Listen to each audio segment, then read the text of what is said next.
नमस्कार दोस्तों, स्वागत है आपका आज की बेहद बड़ी और ज़रूरी खबरों में। लेकिन खबर में आगे बढ़ने से पहले अगर आप भी भाजपा सरकार का विरोध करते हैं तो आप भी इस वीडियो को लाइक कीजिए और इस लाल बटन को दबाकर चैनल को फ्री में सब्सक्राइब करके घंटी बजाइए और कमेंट सेक्शन में लिखें जय हिंद। बीजेपी नेता पुलिसकर्मी का ऑडियो वायरल, बोले 7 करोड़ खर्च करके घास छीलने के लिए एमएलए नहीं बना हूं। जी हां दोस्तों, मध्य प्रदेश में उपचुनाव की तैयारियां जोरों पर है। इस बीच एक ऑडियो कांड ने सियासत गरमा दी है। यह ऑडियो एक विधायक और पुलिस अधिकारी के बीच बातचीत का है। ऑडियो में आवाज मध्य प्रदेश के सिवनी जिले के केवलारी से भाजपा विधायक राकेश पाल की बताई जा रही है। हालांकि वन इंडिया हिंदी आवाज की पुष्टि नहीं करता है। मीडिया रिपोर्टर्स के अनुसार सोशल मीडिया में वायरल हो रहे ऑडियो में विधायक कह रहे हैं कि वे 7 करोड़ रुपए खर्च करके विधायक बने हैं। दरअसल बताया जा रहा है कि विधायक ने एक थाना प्रभारी को हटवाने के लिए उक्त पुलिस अधिकारी को फोन किया था। पुलिस अधिकारी से बात करते हुए विधायक ने लखनादौन थाना प्रभारी नवीन जैन को हटाने की बात कह रहे हैं। वह टीआई नवीन जैन पर गोकशी के मामले में संलिप्तता और जुआ सट्टा के धंधा में शामिल होने का आरोप लगा रहे हैं। वायरल ऑडियो में विधायक ने जिला बीजेपी अध्यक्ष के बारे में भी बोला है। पुलिस अधिकारी को बताते हुए माननीय ने बताया कि नए अध्यक्ष को भी समझा दिया है कि हम घास छीलने के लिए जनप्रतिनिधि नहीं बने हैं। 7 करोड़ रुपए खर्च किए हैं, तब मैं केवलारी विधानसभा क्षेत्र का विधायक बना हूं। अब मैं जो चाहूंगा मेरे विधानसभा क्षेत्र में वही होगा। ज्यादा इंटरफेयर करोगे तो वीडी शर्मा और संगठन मंत्री को शिकायत कर दूंगा। साहब, आपको नवीन को हटाना पड़ेगा। विधायक के इस ऑडियो के वायरल होने के बाद चुनाव आयोग के इन दावों पर सवालिया निशान जरूर लग गए हैं, जिनमें यह कहा जाता है कि चुनाव में खर्च की सीमा तय है और आयोग के पर्यवेक्षक प्रत्याशियों के चुनावी खर्चे पर पूरी नजर रखते हैं।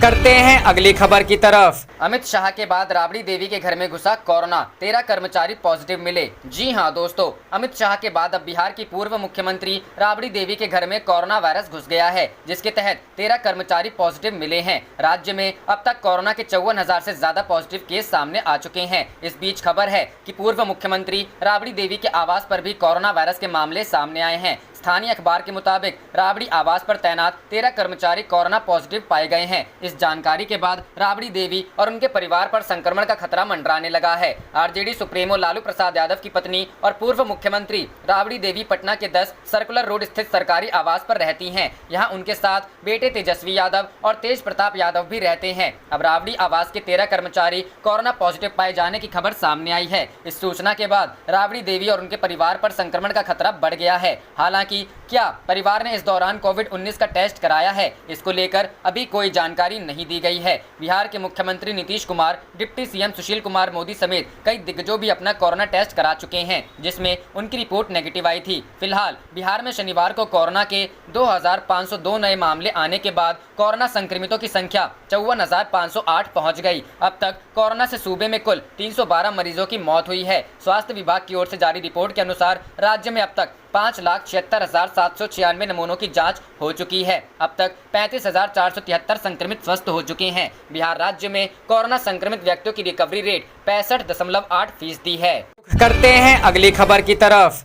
अखिलेश का केंद्र पर निशाना, कोरोना काल में ना सीमाएं सुरक्षित ना कारोबार। जी हां दोस्तों, उत्तर प्रदेश के पूर्व मुख्यमंत्री और समाजवादी पार्टी के अध्यक्ष अखिलेश यादव ने केंद्र की मोदी सरकार पर निशाना साधा है। अखिलेश यादव ने कहा है कि केंद्र सरकार हर मोर्चे पर फेल है, चाहे वो कोरोना काल में देश की सीमा हो या कारोबार। अखिलेश यादव ने ट्वीट किया, कोरोना काल में ना तो सीमाएं सुरक्षित हैं, ना काम कारोबार, रोजगार, अर्थव्यवस्था व बैंक डूब रहे हैं, जमा राशि पर ब्याज घटता जा रहा है, पीएफ से पैसे निकाले जा रहे हैं, लोगों ने अपने करीबियों को खोया है। अखिलेश यादव ने केंद्र सरकार पर ऐसे समय निशाना साधा है जब कोरोना संकट की वजह से आर्थिक तंगी से जूझ रहे लोगों ने भविष्य निधि यानी पीएफ खाते से कुल 30,000 करोड़ रुपए निकाल लिए हैं। कोरोना लॉकडाउन की वजह से लाखों लोग बेरोजगार हुए हैं, लाखों लोगों की नौकरी चली गई। ऐसे में लोग अपना खर्च चलाने के लिए पीएफ से पैसे निकाल रहे हैं। इससे पहले कांग्रेस नेता राहुल गांधी ने भी केंद्र सरकार पर इसी तरह का निशाना साधा था। राहुल गांधी ने 28 जुलाई को ट्वीट किया था, नौकरी छीन ली, जमा पूंजी हड़प ली, बीमारी भी फैलने से नहीं रोक पाए, मगर वो शानदार झूठे सपने दिखाते हैं।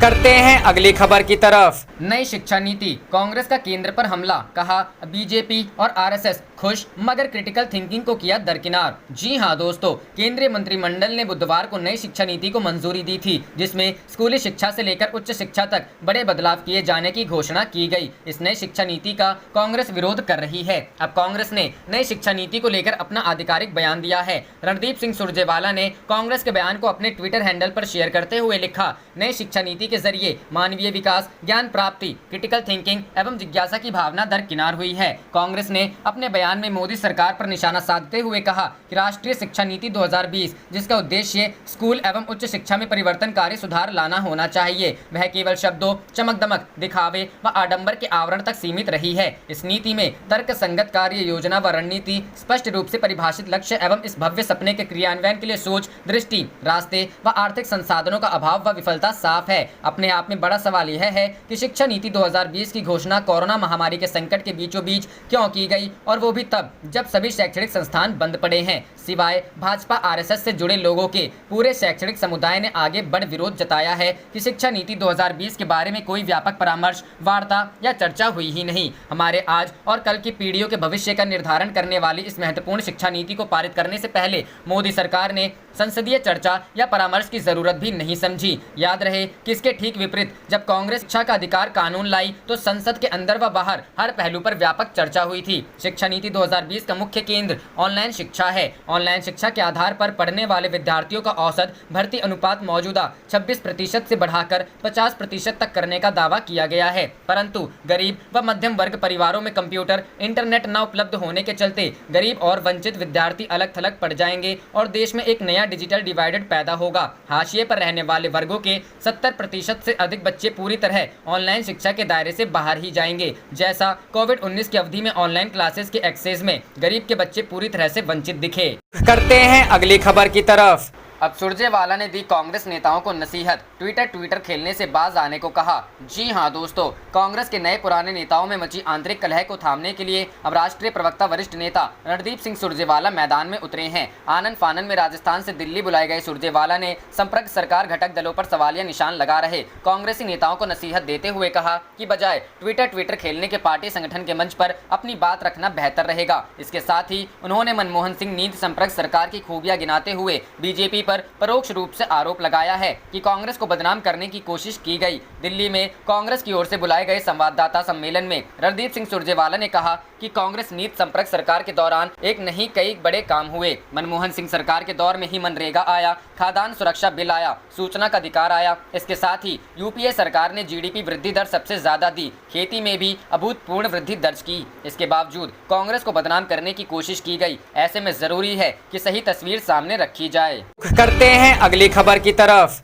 रक्षाबंधन के पर्व पर कोरोना की मार, लॉकडाउन के चलते नहीं दिखी दुकानों पर रौनक। जी हां दोस्तों, रक्षाबंधन के पर्व को भाई और बहन के अटूट प्रेम की निशानी का प्रतीक माना जाता है। इस त्योहार के लिए उत्साह हर किसी के दिल में साफ दिखाई देता है, लेकिन बाजारों में इसकी रौनक नहीं देखी जा रही है। इस बार रक्षाबंधन त्योहार पर कोरोना महामारी का असर साफ दिखाई दे रहा है। आमतौर पर रक्षाबंधन में लगभग एक महीने पहले से रंग बिरंगी राखियों से बाजारों में रौनक दिखने लगती थी, लेकिन इस बार ऐसा कुछ भी नहीं दिख रहा है। वहीं रक्षाबंधन की बाजारों पर कोरोना महामारी का बहुत बुरा असर पड़ा है। जहां त्योहार के 2 दिन बचे हैं, वहीं इस 2 दिन में लॉकडाउन भी है, जिसके चलते राखियों की दुकान में ग्रामीण क्षेत्र में सूनी पड़ी है, जिसके चलते दुकानदारों को काफी नुकसान उठाना पड़ सकता है। वहीं आपको बताते चलें, चीन के साथ चल रहे हैं तनाव का भी असर राखियों के बाजार व दुकानों पर भी पड़ा है। पहले जब चाइनीज राखियों पर कोई पाबंदी नहीं थी तो तरह तरह की राखियां दुकानों पर चमकती थीं, जिसके चलते इस बार पिछले वर्ष की भांति राखियों का मूल्य भी उच्च अधिक है। वहीं ग्रामीण दुकानदारों ने कहा हम लोगों ने यह शपथ भी ले ली थी कि इस बार कुछ भी हो जाए, चाइना की राखी व चाइना का कोई भी सामान नहीं बेचेंगे। हम सभी को व्यापार में चाहे कितना भी नुकसान हो, हम सभी उठाने के लिए तैयार हैं। वहीं विकास खंड पिसावा के ग्राम नेरी में भी लॉकडाउन के चलते दुकानें सभी बंद रहीं। वहीं गाँव के अंदर सोशल डिस्टेंसिंग के तहत कुछ दुकानें राखियों की खुली थीं, लेकिन बिक्री ना के बराबर थी। दुकानदारों ने कहा चौराहे पर यह दुकान खोलते तो हो सकता बिक्री कुछ ज्यादा होती, लेकिन कोरोना के चलते चौराहे पर दुकानें नहीं खोली गई। कोरोना वायरस के चलते रक्षाबंधन के त्योहार पर बहुत बुरा असर पड़ रहा है। आप देख रहे थे आपका अपना चैनल जय हिंद जय भारत।